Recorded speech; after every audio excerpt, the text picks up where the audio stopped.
欢迎您收听由喜马拉雅出品的情绪钝感力，不要什么都往心里去，由木冉冉跟你一同分享。第2章，情绪4则运算1，做加法往好里想，给生活加点甜。长得丑的水果也会努力的让自己甜一点，人也是一样，如果觉得不顺心，就给自己加点甜。你可不是最倒霉的那一个。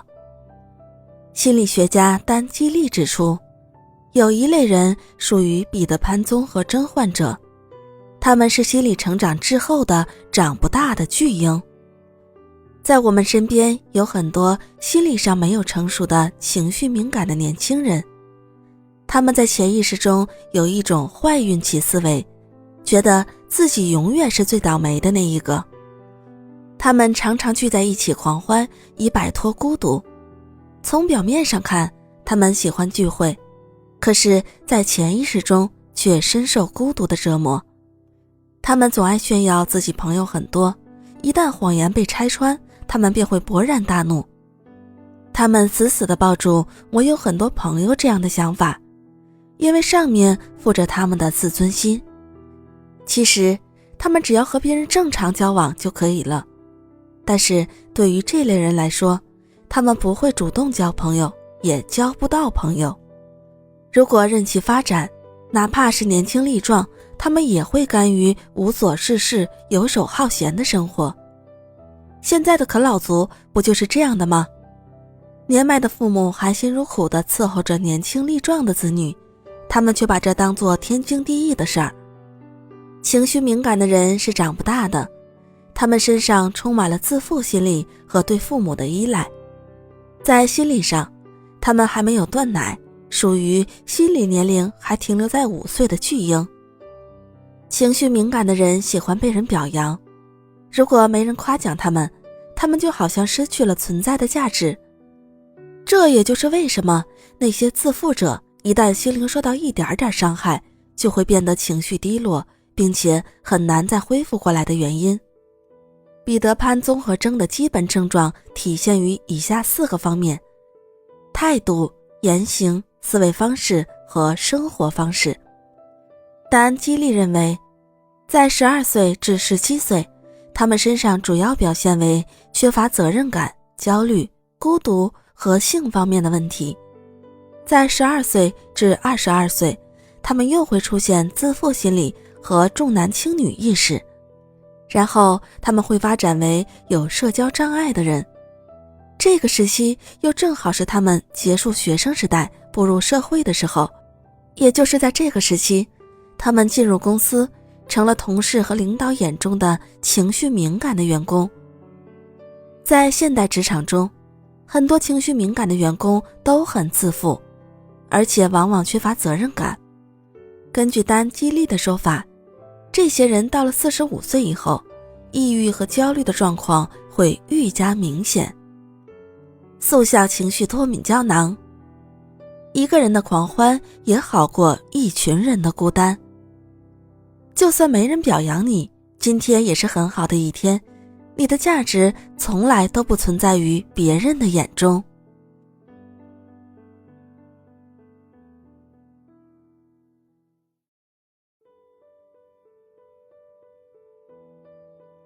欢迎你收听由喜马拉雅出品的情绪钝感力，不要什么都往心里去，由木冉冉跟你一同分享。因为害怕，所以敏感。情绪敏感的人容易陷入倦怠综合征，整个人变得很颓废。心理学家弗洛伊登·伯格认为，倦怠综合征患者大多具有善良的初衷和错误的抉择这2个特征。打个比方，无论情绪敏感的员工是否有善良的初衷，他们都认为到现在的公司工作是一种错误的抉择。有倦怠综合征的人大多没有明确的人生目标，缺乏正确的自我认知。那么这些人为什么会没有目标呢？这是因为在他们还小的时候，周围的人都期望他们做这做那，而他们也总是千方百计地满足周围人的愿望。他们从未做过自己人生的主宰者，然而在社会层面，在生理上，他们已经长大成人，但是在心理上，他们还是幼稚的。在他们做出抉择的时候，根本不清楚自己身处何种人际关系之中，又置于哪种社会结构之中。对于情绪敏感的人来说，让他们承认自己的弱点，就像是要了他们的命一样。虽然有些情绪敏感的人在表面上看起来很开朗，但这不过是他们在强颜欢笑罢了。心理学家马丁·塞利格曼通过实验证实，人们由于某件事情产生的无力感会发生转移，同样，人们由于偶发事件所产生的恐惧感也可能会在某种情境中被重新激活。除了现代职场，新生代家庭也是一样的。一些长不大的家长和情绪敏感的父母总是喜欢发脾气，于是他们的孩子会因为害怕而不敢提出自己的见解。孩子在长大成人后，即使面对那些爱他们的人，也会因为有所忌惮而沉默寡言。因为不善于自我表达，他们很多时候又会因为没能说出口而追悔不已。他们害怕对方发怒，然而实际上，他们是在为不必害怕的事情而惶惶不可终日。对于敏感的人来说，即使对方性格和蔼，他们也会毫无根据地将对方臆想成为一个霸凌者，于是在对方面前就会变得畏首畏尾。速效情绪脱敏胶囊。找到明确的人生目标，从真正了解自己开始。试着表达内心真实的想法，不要有所忌惮。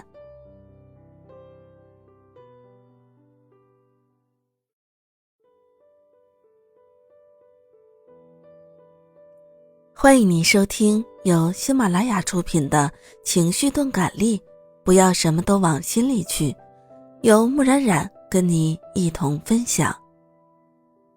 容易炸毛的家长。我曾在一本书中看到过这样一个心理学案例。在实验者的布置下，每当铃声响起，电流就会从地板的金属板传到马蹄子上。电击刺激导致马将蹄子抬离地面，这是一种条件反射。于是这匹马将铃声和电击联系在一起，即使切断电源，每当铃声再次响起，这匹马仍会抬起蹄子，因为他逐渐相信抬起蹄子就是正确的应对方法。实际上，这匹马抬起蹄子的动作在电击时十分管用，但是在没有电击时就毫无意义了。那么我们可以扪心自问，在孩子面前，自己是不是在扮演着情绪稳定的成年人？如果你的孩子从小就在责骂声中长大，这种生活经历让他不寒而栗，那么当他长大以后，在面临选择的时候，最基本的想法便是一定要避免再次陷入那种生活才行。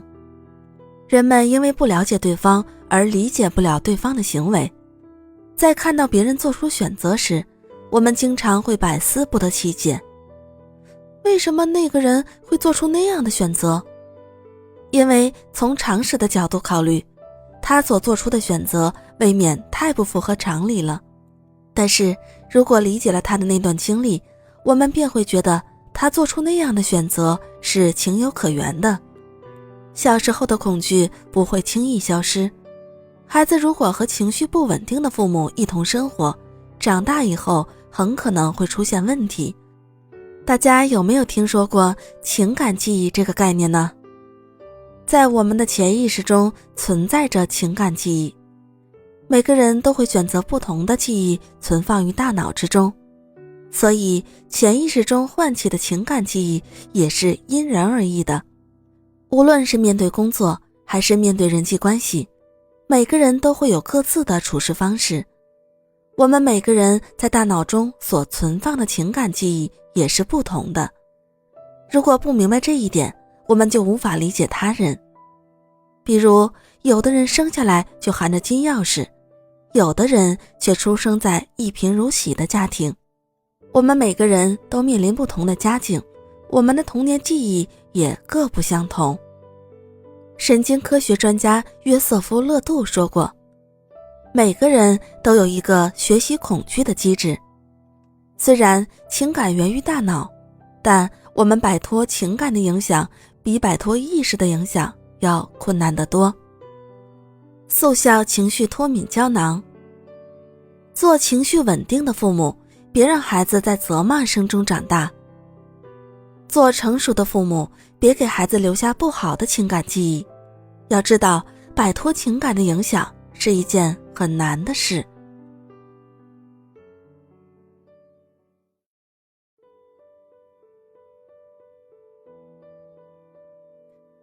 欢迎您收听由喜马拉雅出品的情绪钝感力，不要什么都往心里去，由木冉冉跟你一同分享。敏感是一种惯性思维。你一定见过，有的人被别人欺负了，却不知道如何反击。那么，你有没有想过这是为什么呢？我认为这可能是因为当被欺负时，他在心理上已经习惯了认输的缘故。而那些没被欺负过的人可能会说，你为何不反击呢？骂回去就好了呗。但对于曾受过别人欺负的人来说，反抗比登天还难。当有人飞起一脚踢了他时，他瞬间就认怂了。有的人可能觉得踢回去不就行了吗？如果你也这么想，那么你可能忽略了这个人的独特性。他可能自幼就遭受欺负，而这些事给他带来了心理阴影。对于长期被欺负的人来说，当他被别人踢了一脚时，他就感觉自己像被一张无形的网罩住了一样。这就是幼年时期的心理阴影所带来的后果。脑科学研究发现，一个人之所以会对某个问题产生畏惧，是因为他大脑中的扁核桃对危险有感知。所以，想要消除恐惧感，我们就要努力通过前额叶的运作，改变扁核桃的恐惧机制，而且要做好进行很多次尝试的心理准备。我们来自童年时期的心理压力和所遭受的打击，会影响我们成年后的生活。你相不相信，只要母亲一失控，孩子就会失魂落魄。如果父母都属于情绪敏感的人，那么对于在这种环境下长大的孩子来说，我们要解决的最大问题便是如何克服已经深深植入头脑中的恐惧感。每个人都不可能选择自己的原生家庭，如果万一你就是这个不幸运的孩子，如何消除心中的恐惧感呢？我建议你要及时处理不合理的信念。你可能要问了，什么是不合理的信念呢？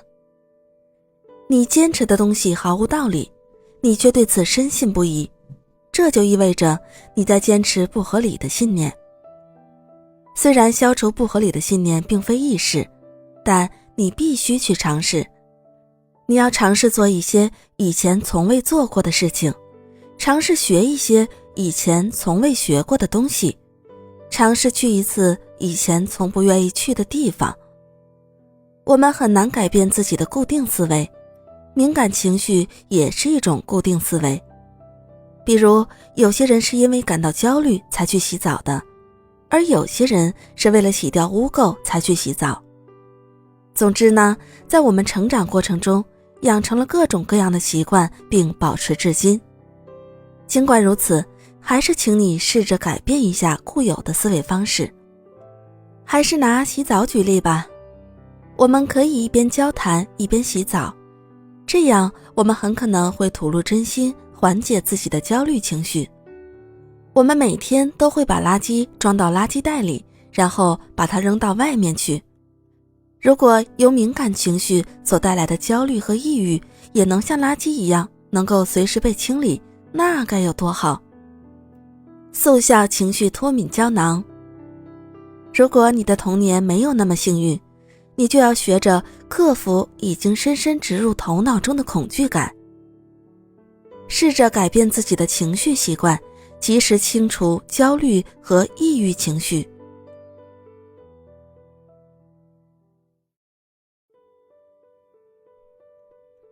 欢迎你收听由喜马拉雅出品的情绪钝感力，不要什么都往心里去，由木冉冉跟你一同分享。别让无心的一句话激活不好的情感记忆。情绪敏感的人很难控制自己的情绪，有时我们也搞不懂自己为什么会因为某句话而被激怒，或者变得如此消沉。某个人的一句话就能轻易地把我们击垮。脑科学家认为，这是因为那个人所说的某句话中出现了关键词，它瞬间地激活了我们大脑中潜藏的情感记忆。情感记忆是无意识的，它被储存在大脑深处而无法被感知。虽然我们自己意识不到，但情感记忆却可以被别人的一句话而激活。当一个人有过某种悲痛的体验后，这种体验便在无意之中被储存了下来，并随时会在某个时刻被激活。打个比方，如果你遭受过某人的羞辱，这一份奇耻大辱便会成为你毕生难忘的经历，甚至让你痛不欲生。很多年后，某个人的身影，或者某个人无意的一句话，会把你的痛苦经历激活。未经他人苦，莫劝他人善。没有经历过这种痛苦的人，肯定是不会理解，那个人怎么这么敏感呢？他为什么会被这句话刺激？对于局外人而言，只不过是一句闲话而已，但是对于曾经饱受折磨的人来说，这等同于他以前所遭受过的痛苦又经历了一遍。有些敏感的人可能会因为一句话而情绪失控，浑身颤抖，但是在旁观者看来，难免会产生疑惑，为什么随便一句话就让那个人不停地发抖呢？速效情绪脱敏胶囊，增加一点钝感力，保护好自己，别人的一句话并不足以让你情绪失控。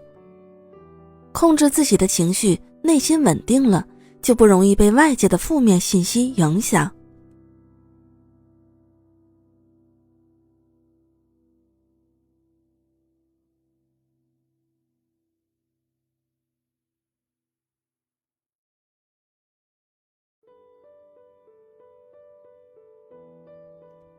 欢迎你收听由喜马拉雅出品的情绪钝感力，不要什么都往心里去，由木冉冉跟你一同分享。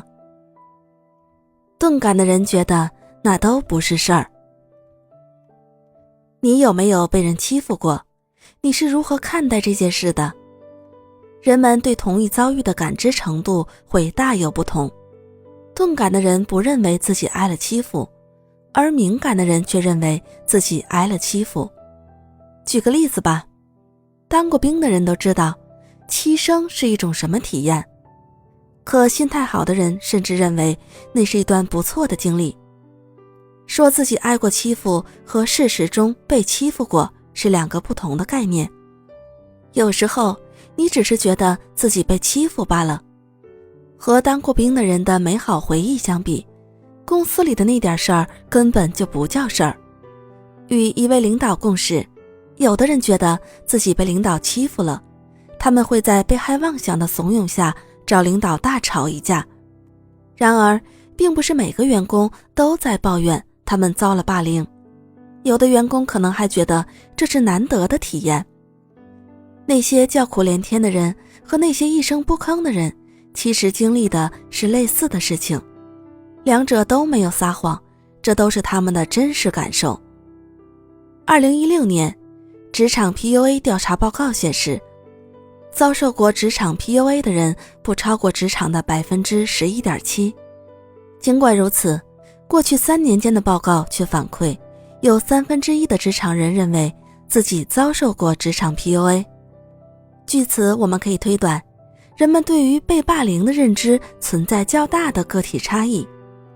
调查报告中写道，这反映了每个个体不同的心理和精神状态，因此对于某个人的某句话在事实上是否构成了职场 PUA， 不同的个体之间存在着不同的观点。对每个职场人而言，他对领导的理解也有所不同。本来人们对于公司的看法就褒贬不一，有人工作时不情不愿，也有人将工作视为生活的全部。仅仅是这种认知上的差别，就会导致不同人对领导的同样一句话产生不同的解读。在如何看待老板这一点上，每个人的观点都有可能不同。总之，人们对自己在职场中是否受到了欺负这件事的看法不尽相同。对于同样一件事情，敏感的人认为这构成了职场霸凌，而钝感的人则不以为然，他们睡一觉就把这件事情抛到九霄云外去了。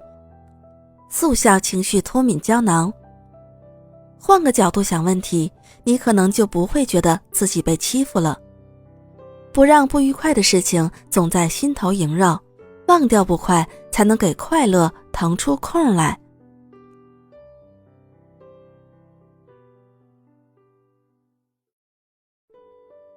欢迎您收听由喜马拉雅出品的情绪钝感力，不要什么都往心里去，由木冉冉跟你一同分享。宽容的家长培养出有安全感的孩子。情绪敏感的人总是以自我为中心，甚至有些自恋倾向。这样的人无法客观地看待事情，与人交往时也不会变通。最重要的是，他们很难真正接受对方的观点。我们在不同的家庭环境中长大，正如我在本书中多次提到的，有的人生于地狱，有的人生于天堂。有的人从小就经常遭受父母的批评，无论是在学习上还是在生活中，即使他们并没有表现得很糟糕，也会像失败者一样被父母苛责。父母经常把情绪发泄到他们身上，于是他们会将失败作为威胁，只要情况略有不妙，他们便会感到焦虑不安。有的人整天生活在父母的责备中，而有的人则生活在相对宽松的环境中。这两种人在成年后对恐惧的认知是完全不同的。与那些在宽容氛围中长大的人相比，被紧张而敏感的父母带大的孩子对于压力的承受能力明显的偏低。人格心理学家高尔顿·奥尔波特写过一本关于偏见的书，他提出一个词叫威胁取向。持有偏见的人大多有威胁取向，而且与那些在宽容的家庭氛围中长大的孩子相比，在家教严厉的家庭中长大的孩子更容易出现这种威胁取向。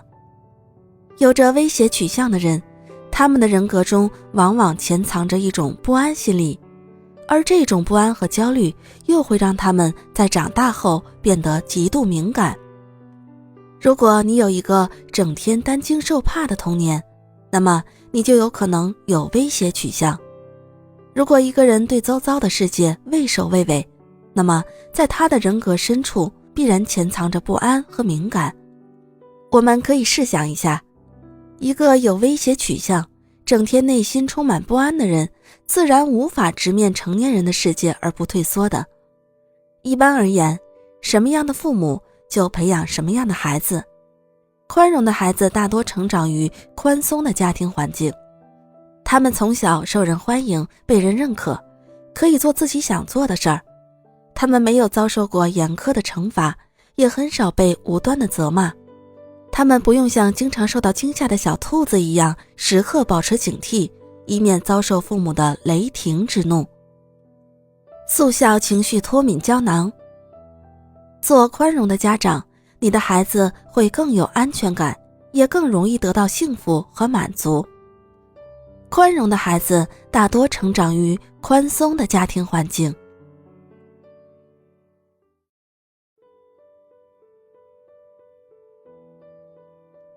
欢迎你收听由喜马拉雅出品的情绪钝感力，不要什么都往心里去，由木冉冉跟你一同分享。加点甜吧，别当生活的苦行僧。在有些孩子，尤其是处于青春期的孩子眼中，他们的家庭更像是一个以家命名的笼子，他们就在这样的笼子中长大。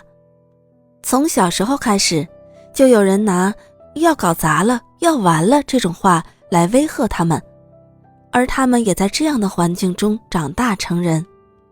在成长的过程中，现实成为他们的敌人，很寻常的生活事件对他们来说都会成为威胁。他们就是高尔顿·奥尔波特所说的有威胁取向的人。在成长过程中缺乏安全感的人，遇到困难时会产生恐惧心理，即使是客观上并不是那么困难的事情，对那些有较强威胁取向的人来说，也是一个很难迈过去的坎儿。在被恐吓的环境中长大的人，他们通常是悲观主义者，对他们而言，现实生活中很寻常的一件事都可能是一种威胁。在职场上也是如此，即使是那些客观上不构成职场 PUA 的情况，在有威胁取向的人看来，也好像自己遭受了天大的委屈。情绪敏感的人更容易把领导的批评教育理解为职场 PUA， 他们好像每天都生活在一个危机四伏的世界里。贝兰沃尔夫曾说过，现实是人类的朋友，如果我们不能把现实当作朋友，那么就永远不会消除烦恼。情绪敏感的人是悲观主义者，他们更容易厌恶自我。对于厌恶自我的人来说，他们一直都生活在如果不这样，我永远都无法原谅自己的枷锁中，一直生活在如果不这样，周围的人都不会原谅自己的牢笼里。走在这样的人生路上的人，如同苦行僧，惶惶不可终日，在情绪内耗的陷阱里无法自拔。这种敏感不安的心理可以追溯到童年时期。在充满偏见的环境中成长的孩子身上，威胁取向很常见。在宽松的环境中成长的孩子身上，威胁取向却较为罕见。不知道大家有没有发现，职场中有些人明明自己没付出太多努力，却会不负责地对他人妄加指责。有威胁取向的人会将这种不负责任的人所说的不负责任的话当成圣旨，就像对待他们小时候那些批评他们的大人物一样。在鼓励中长大的孩子和在威胁中长大的孩子，其心态必然不同。我们可以设想一下，敏感的你认为客观事实让自己蒙羞，于是呢，你会扭曲事实，对其进行不正确的解读，偏见也就由此而生。随后，为了防止自我价值被剥夺，你会固执地保持偏见。通过这种方法，你觉得自己是有价值的人。其实呢，偏见也算是一种心灵自残的行为。如此一来，你就丢掉了生活的其他可能。然而，我坚持认为，我们一旦发现了内在的原因，就可以创造一个全新的灵魂，并赋予它全新的洞察力。因此，情绪敏感是可以被克服的。如果你在成年后仍然感觉周围的人都是敌人，这很可能是因为童年时你一直生活在被恐吓的环境中。克服这一点是一大难题，但也是让人内心变得强大的不可或缺的一环。为了克服这种恐惧心理，心理学家洛克梅提出了增强自我内生力的主张。也就是说，长大成人的我们要在心中滋生一种强大的力量，以扭转自己的惯性情绪。速效情绪脱敏胶囊，在心中滋生强大的力量，扭转自己的惯性情绪。别做生活的苦行僧，找到自我内生力。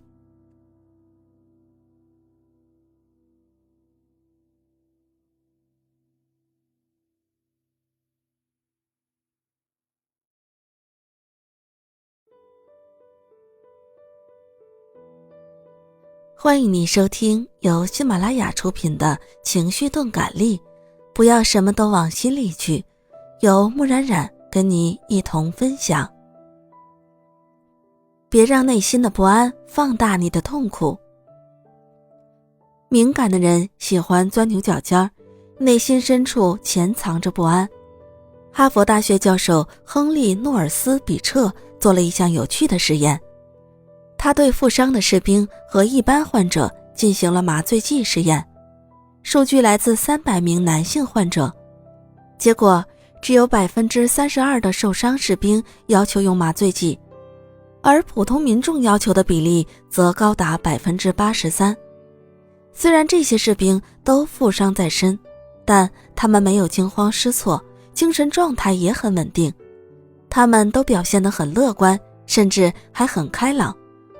令人惊讶的是，这些在战争中负伤的士兵会很快地从痛苦中解放出来，而普通民众对疼痛做出的反应往往要比疼痛本身更强烈。为什么呢？我们可以想象，士兵们被从战场上运送到战地医院，就意味着他们从一个让人绝望、危险的地方撤到了一个相对安全的地方。对那些士兵来说，灾难已经结束了。简而言之，我们对痛苦的反应会远远地超过痛苦本身，所以别让内心的不安放大你的痛苦。速效情绪脱敏胶囊。你对痛苦的反应也许远超过痛苦本身，别让内心的不安放大你的痛苦。拥有平常心，遇事不要钻牛角尖儿。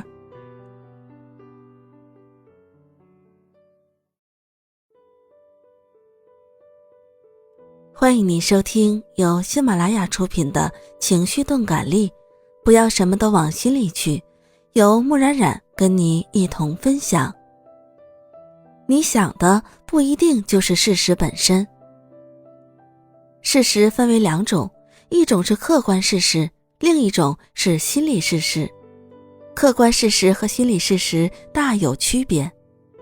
无论你现在感受到的是担心、恐惧、沮丧、焦躁、愤怒还是怨恨，都请你记住一点，你根据某种情况做出的反应，并不一定是唯一正确的反应，也不一定是最好的反应。在工作中，如果你觉得自己受到了霸凌，先别着急下结论，也许情况并没有你想的那么糟糕。我发现，情绪敏感的人没有稳定性。在公司里，这样的人往往会随时辞职，他们的婚姻关系也不太稳定。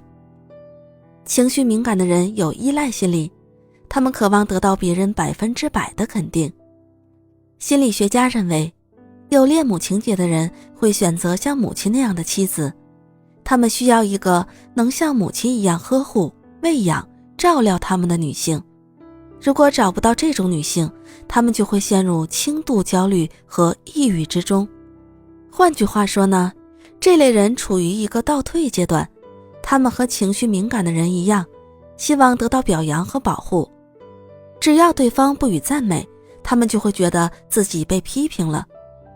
这种人渴望得到赞美，就像有的人希望自己永远是妈宝。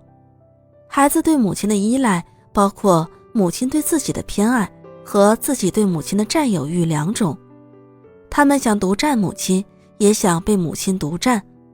当这种需求没能得到满足时，所产生的挫败感就会滋生敌意。在多数情况下，这种敌意会产生于无意识中，它将主宰着这个人的人生。速效情绪脱敏胶囊。如果你觉得别人欺负了你，先别着急下结论，也许情况并没有你想的那么糟糕。内心独立，不依赖任何人而生活。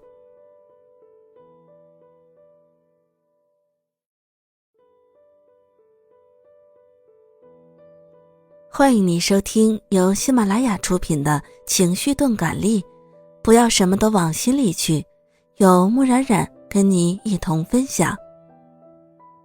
用成人的思维解决问题。情绪转换是一个重要的心理学现象。精神病学家弗里达·弗洛姆·莱克曼对此使用了转换一词，意思是互换。例如，留学生将在波士顿大学取得的学分拿到早稻田大学，将其变成早稻田大学的学分，这就是转换。又比如，你把钱从自己的活期存款账户转到定期存款账户中，这也是一种转换。我们在人际关系中也会遇到类似的情况，比如我正与某个人交往，假设我和那个人之间有各种悬而未决的难题，那么我目前的人际关系就可能不是很好。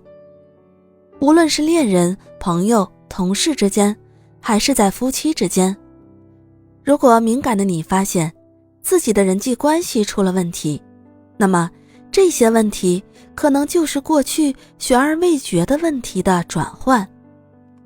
例如，向我咨询的小弟从小就与父亲保持着一种既服从又敌对的矛盾关系，他为此感到苦恼。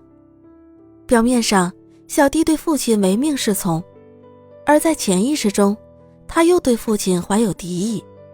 在他的内心中，这种矛盾关系没有得到妥善解决，于是这种矛盾关系被他转化到了现在的人际交往中。他觉得自己的人际关系出了问题，他无法坦诚面对身边的人。成年后的人际关系问题，往往是由儿时与重要的人之间的没能解决的困难转化而来的。虽然我们已经长大成人，但儿时那些难解的人际关系问题仍然束缚着我们，让我们痛苦不堪。换句话说，作为一个成年人，如果你现在还面临着较多的人际关系问题，那就说明你很可能还没从幼年时不好的人际关系中脱离出来。无论如何，能否摆脱年幼时期的来自关键人物的心理束缚，是一个重要的人生课题。速效情绪脱敏胶囊。你现在面临的问题，有可能根源于童年时期没有解决的问题。别把对父母的不满转化成对领导和同事的敌意。